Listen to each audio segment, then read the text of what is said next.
মধ্যস্বত্বভোগীরা লাভ করলেও উৎপাদন খরচ বেশি হওয়ায় লোকসান গুনছেন ডিমের প্রান্তিক খামারিরা।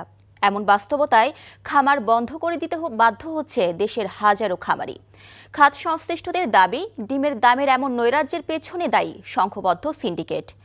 ডিমের বাজারে ন্যায্য দাম নিশ্চিতে বাজারে অভিযান সহ নানা উদ্যোগের কথা জানিয়েছে প্রাণী সম্পদ অধিদপ্তর। সেলিম মালিকের রিপোর্ট। বন্ধ হয়ে যাওয়া খামার ঘুরে ঘুরে দেখছেন ঢাকার আশুলিয়ার শেনওয়ালি এলাকার খামারি আব্দুল হাই। প্রতিদিন হাজারের বেশি পিস ডিম উৎপাদন হতো খামার থেকে, তবে লোকসানের ভার বেশি দিন বইতে না পেরে ডিমের খামার বন্ধ করে দিয়েছেন তিনি। আগে তো এই গ্রাম থেকে প্রতিদিন প্রায় 60,000 ডিম যাইতো, এখন এই গ্রাম থেকে এক পিস ডিমও যায় না, কারণ সব খামারই বন্ধ করে দিচ্ছে। বাজারে যে একটা ডিমের দাম 11 টাকা, একটা ডিম উৎপাদন খরচই 9 টাকা 10 টাকা চলে যায়, যার কারণে খামারিরা আর এটা উৎপাদন করতে পারতেছে না। ডিমের ব্যবসায় এমন বাস্তবতার কারণ কি? বাংলাদেশ পোল্ট্রি অ্যাসোসিয়েশনের সভাপতির অভিযোগ, ডিমের বাজারের নিয়ন্ত্রণ চলে গেছে পরিকল্পিত সিন্ডিকেটের হাতে। প্রতিদিন SMS পাঠিয়ে দাম নিয়ন্ত্রণ করে সিন্ডিকেট সদস্যরা। ঢাকা থেকে প্রতিদিন একটা ঘোষণা দেওয়া হয়, আজকে বাজার 10 টাকা বাড়ছে, ডিমের দাম সারা দেশে 10 টাকা বেড়ে যাবে। আবার একটা ঘোষণা দেওয়া হয়, আজকে বাজার 10 টাকা কমছে, সারা দেশে ক্ষুদ্র খামারিরা ওই দামে বিক্রি করতে বাধ্য হবে। ক্ষুদ্র খামারি ডিম উৎপাদন করেন, তার দাম সে নির্ধারণ করতে পারেন না।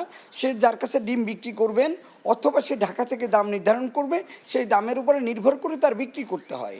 তিনি জানান, এই অবৈধ সিন্ডিকেটের দৌরাত্ম্য থামানো না গেলে আবারও নিঃস্ব হবে প্রান্তিক খামারি। চাহিদা পূরণ করতে হবে আমদানি করে।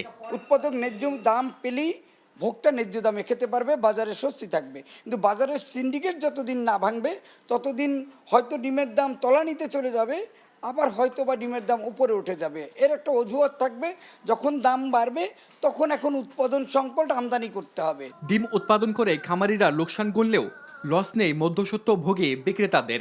লালটা আমাদের 105-7 টাকা কিনা, আমরা বিক্রি করি 110 টাকা ডজন। সাদাটা আমাদের 95 টাকা কিনা, আমরা 100 টাকা বিক্রি করি। এই দামটা আমাদের আড়ত থেকেই নির্ধারিত করে দেয়।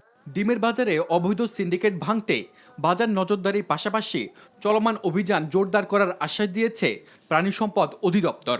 কারণ বাজার বা এই জায়গা থেকে ডিমের মূল্যটা অ্যাকচুয়ালি কিছুটা মধ্যস্বত্বভোগীরা নিয়ন্ত্রণের চেষ্টা করে, সেই জায়গাটা তো আমরা অধিকতর মনিটরিং বাড়াচ্ছি।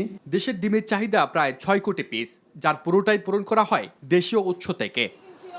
সেলিম মালিক, NTV নিউজ, ঢাকা।